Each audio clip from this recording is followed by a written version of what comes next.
हे बघा, धनशक्ती विरुद्ध जनशक्तीची ही जी लढाई होती, सर्वप्रथम मी अंबड शहरातल्या प्रत्येक नागरिकांचा आभार व्यक्त करू इच्छितो की ह्या धनशक्तीच्या जोरावर मास्तावलेल्या पुढाऱ्यांच्या, सत्ताच्या जीवावर मस्ती आलेल्या पुढाऱ्यांच्या विरोधात अंबड शहराचे नागरिक आज एकवटले. नागरिकांनी एकवटून मतदान केलं आणि ती पायाखालची वाळू घसरल्यानंतर म्हणजे प्रभाग क्रमांक 9 मध्ये आमचे राष्ट्रवादी काँग्रेस पक्षाचे शरदचंद्र पवार गटाचे उमेदवार यांना पोलिसांच्या हाताने मारहाण करण्याचा प्रकार या सत्ताधारी पदाधिकाऱ्यांनी, आमदारांनी त्या सगळ्यांनी केला. त्याच्यानंतर इथे सुद्धा पोलिसांना पुढे करून पोलिसांचा बळाचा गैरवापर करत माझ्यासोबत सुद्धा धक्काबुक्की करण्यात आली. मला लोटलाट केली, ढकलण्याचा प्रकार केला आणि हे सगळे पोलीसवाले जे आहेत हे सत्ताधारी पुढाऱ्यांचे हे दलाल म्हणून काम करतात. हे प्रचंड दलालगिरी पोलीस प्रशासनाने लावलेली आहे आणि पोलीस प्रशासनाने आज नगरपालिकामध्ये भारतीय जनता पार्टीचा एक कार्यकर्ता म्हणून त्यांनी पोलीस प्रशासनाने काम केलेले. सुरुवातीला नेमका हा प्रकार काय होता, कशामुळे हा नेमका वाद झालेला? एक वयस्कर मतदाराला एक त्यांच्या घरातला नातू मतदान करायला घेऊन जात होता.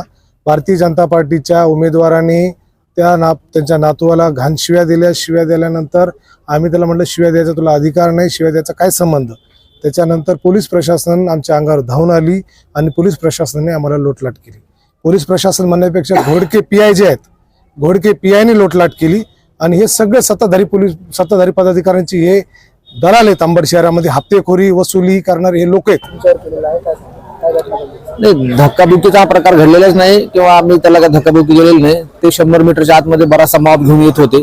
100 मीटरच्या आतमध्ये येणं योग्य नाही म्हणून आम्ही त्यांना समजून सांगत होतो की तुम्ही 100 मीटरच्या बाहेर जाऊन तुम्हाला जे काय तुमच्या ॲलिगेशन ते करा आणि कुणाला कुणाचं मतदान करायचं हा ह्यांचा केंद्राध्यक्षाचा विचार असतो. त्यावरून तुम्ही आपापसात वाद करू नका म्हणून आम्ही दोन्ही पार्ट्याला काढत होतो. कदाचित त्यांचा गैरसमज झालेला आहे. आपल्या सगळ्या पत्रकार बांधवाकडे त्याचा व्हिडिओ पण असेल की मी आणि त्यांच्यामध्ये बराचसा अंतर होता. फक्त मी समजून सांगत होतो त्यांना की तुम्ही इथे वाद नका करू, 100 मीटरच्या बाहेर जाऊन तुमच्या सगळ्या गोष्टी हे करून घ्या. कसले कुणाच्या राजकीय पुढाऱ्याच्या दबावाखाली नाही. आम्ही निपक्षपातीपणे सगळं आतापर्यंत सगळं काम केलेलं आहे आणि राजकीय पुढाऱ्यांचा कुठला दबाव नाही. जे केलं ते निपक्षपातीपणे प्रत्येक ठिकाणी सगळ्यांना न्याय दिलेला आहे. आपण इथं काही प्रकार घडलेला नाहीये.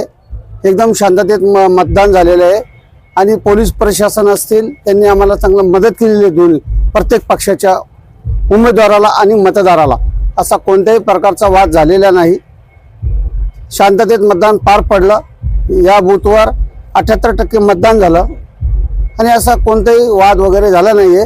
थोडेसे सिनियर लोक होते, त्यांना घेऊन जायचं, त्यांच्यात असं शंका आली त्यांना का मतदान करून घेत आहे, पण तसं काही झालेलं नाहीये.